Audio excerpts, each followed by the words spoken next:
أعوذ بالله من الشيطان الرجيم. بسم الله الرحمن الرحيم. كتب عليكم القتال وهو كره لكم وعسى أن تكرهوا شيئا وهو خير لكم وعسى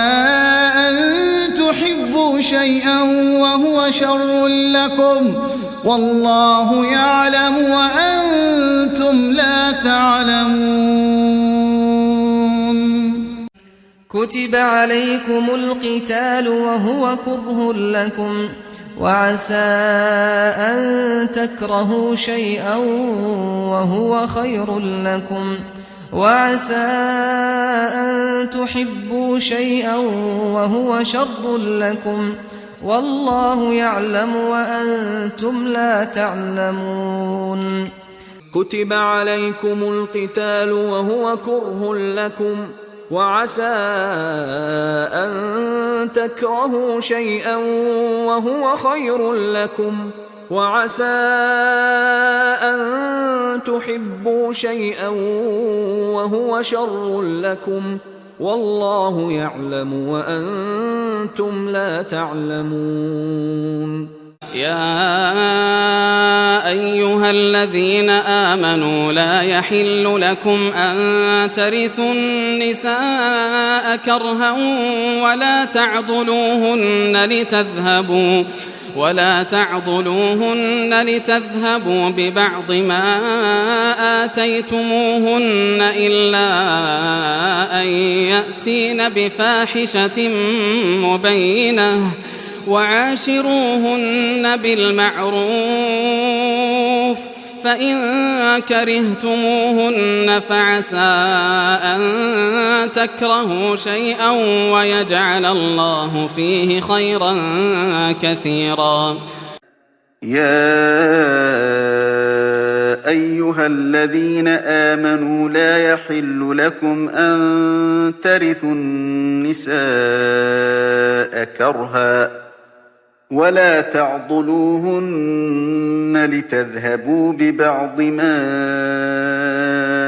آتيتموهن إلا أن يأتين بفاحشة مبينة وعاشروهن بالمعروف فإن كرهتموهن فعسى أن تكرهوا شيئا ويجعل الله فيه خيرا كثيرا. يا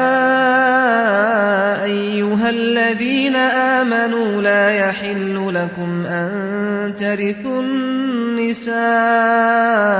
كرها ولا تعضلوهن لتذهبوا ببعض ما آتيتموهن إلا أن يأتين بفاحشة مبينة وعاشروهن بالمعروف فإن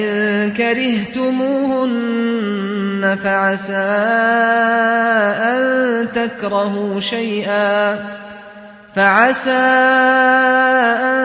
تكرهوا شيئا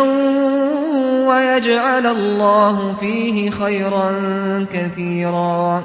إنما يريد الشيطان أن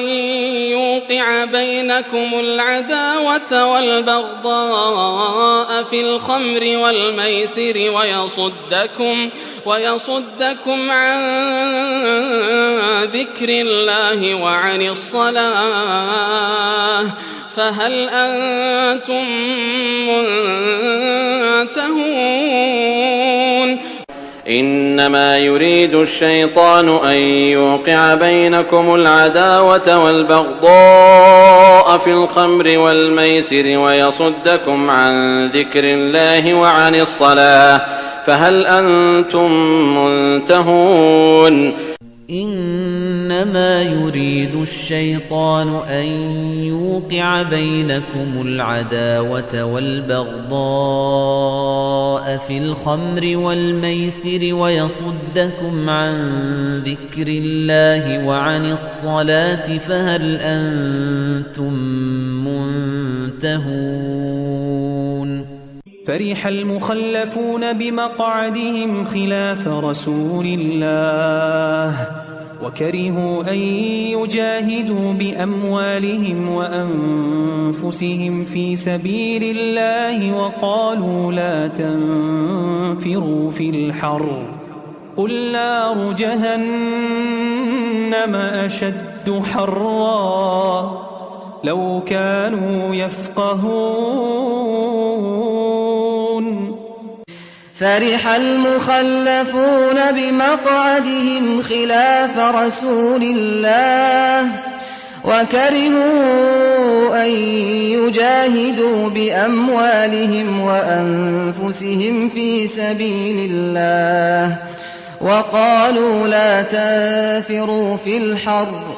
قل نار جهنم أشد حرا لو كانوا يفقهون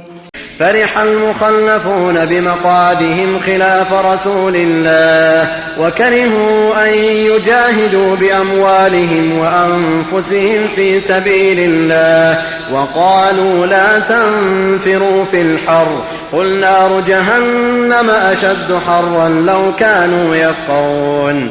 قد كانت لكم أسوة حسنة في إبراهيم والذين معه إذ قالوا لقومهم إنا براء منكم ومما تعبدون من دون الله كفرنا بكم وبدا بيننا وبينكم العداوة والبغضاء أبدا حتى تؤمنوا بالله وحده إلا قول إبراهيم لأبيه لأستغفرن لك وما أملك لك من الله من شيء ربنا عليك توكلنا وإليك أنبنا وإليك المصير قد كانت لكم أسوة حسنة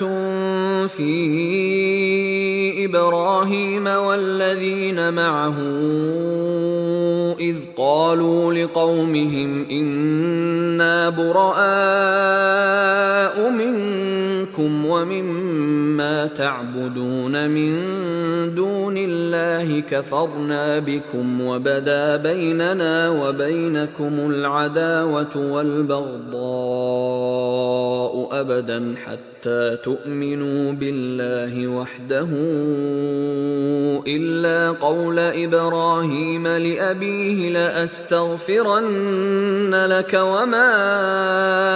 أملك لك من الله من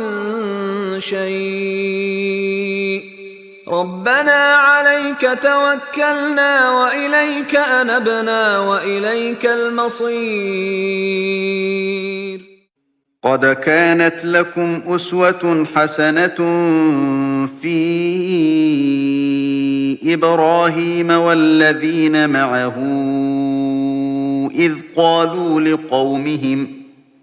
إذ قالوا لقومهم إنا براء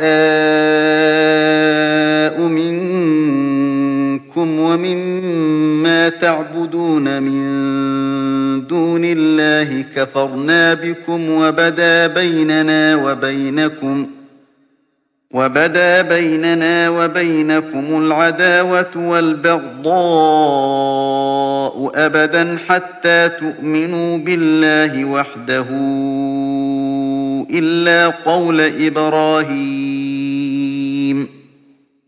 إلا قول إبراهيم لأبيه لأستغفرن لك وما أملك لك من الله من شيء ربنا عليك توكلنا وإليك أنبنا وإليك المصير